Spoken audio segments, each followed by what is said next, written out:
All right, in this video, I'm going to go over the formative. I'm going to do this fairly quickly. So in our scenario, let's first start with our DNA molecule.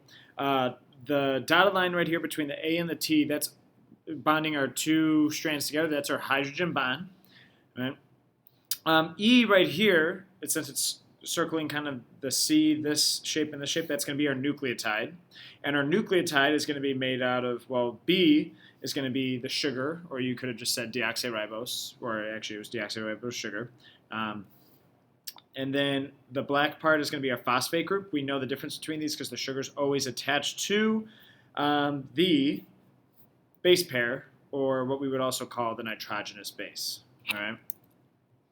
So then we know our DNA molecule, and then the DNA is going to be wrapped up into these things called chromosomes, which are not labeled on this key, so let's do that. So these are chromosomes right here. It's just really tightly packed DNA. So the cell needs to split, so they were labeled. So anyways, they were labeled. This is going to be our parent cell when we start off mitosis. The DNA is going to need to replicate, so these are replicated chromosomes. And then if we kind of go over here to talk about how DNA is going to replicate, the two strands divide and then the new nucleotides come in. So if blue is my original molecule, then half the strand, one strand is old, the parent strand, and the other strand is new, the red one. That's the daughter strand. It's not like you have one entirely new and one entirely old and one entirely new DNA molecule. All right, and then finally, after the DNA replicates, the cells split and we get daughter cells. Right, so that's the model right there. Now what we have to do is explain our model. So I'm going to bring that sheet over.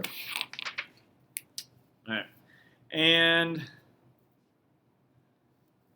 maybe see if we could get, I want to get the picture in here as well, so we'll see how this works.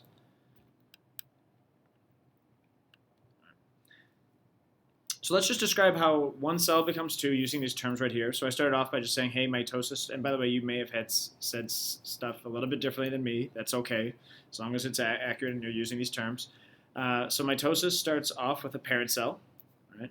And then before dividing, the DNA replicates into, so the DNA replicates and now there are 4 chromosomes, right, instead of 2 originally. Right? The cell then splits to create 2 daughter cells, right? And this is kind of answering that next question.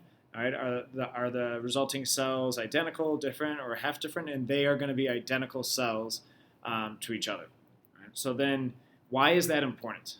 Right? So it's important to have identical cells because each cell has the same copy of DNA, so they have the instructions to function properly. Right? So this cell is exactly the same as this one. Exactly the same as this one, so they can function on their own just fine. All right, thanks for watching this formative key.